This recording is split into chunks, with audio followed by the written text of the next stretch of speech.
লোকসভা নির্বাচনের হুগলি কেন্দ্রে বিজেপি প্রার্থী লকেট চট্টোপাধ্যায়কে হারিয়ে বিজয়ী হলেন তৃণমূল প্রার্থী রচনা বন্দ্যোপাধ্যায়।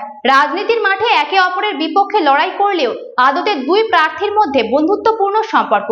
দুজনেই অভিনেত্রী, পেশার সূত্রেই দুজনের বন্ধুত্ব। প্রায় দীর্ঘ 17 বছরের বন্ধুত্ব রয়েছে লকেট এবং রচনার।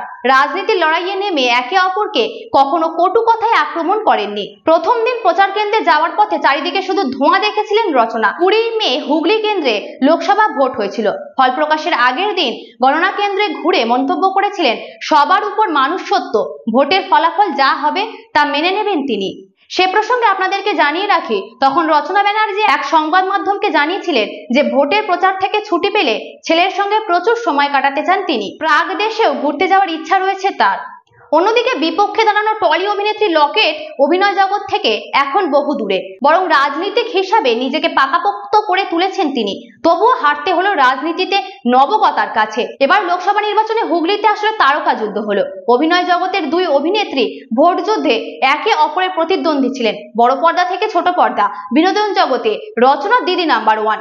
রাজনীতির মঞ্চে নেমেছিলেন নিজের সতীর্থের বিরুদ্ধেই লড়াই করতে। সেই যুদ্ধেও দিদি নাম্বার 1 হলেন রচনা।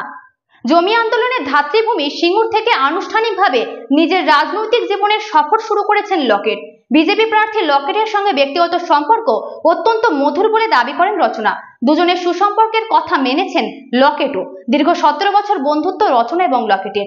ভাগ্যের ফেরে লোকসভা ভোটে তারা প্রতিপক্ষ। তবে অভিনয় জীবনে রচনা অনেকটা প্রবীণ হলেও রাজনীতিতে এগিয়েছিলেন লকেট, কিন্তু ভোটের ফলাফল সেই অঙ্ক বদলে দিল।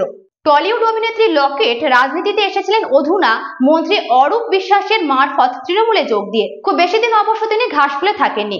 ঘাসফুল থেকে লকেট চলে যান পদ্মফুলে। সংগঠন সামলাতে সামলাতে সাংসদ। তাকে অনেকে বলে থাকেন বঙ্গ বিজেপির লক্ষ্মী। এবার কি সেই খেতাব বদলাবে? লোকসভা এবং বিধানসভা মিলিয়ে তিনটি ভোটে লড়াইয়ের অভিজ্ঞতা রয়েছে তার, কিন্তু সেসব কাজে দিল না। 2017-18 সাল থেকেই অভিনেত্রী খোলস ছেড়ে মাঠঘাটে সক্রিয় রাজনীতিতে ঢুকে পড়েছিলেন লকেট। তার আগে 2011 সালে তৃণমূল এবং 2014 সালে বিজেপিতে যোগ দিলেও অভিনয় চালিয়ে গিয়েছেন লকেট।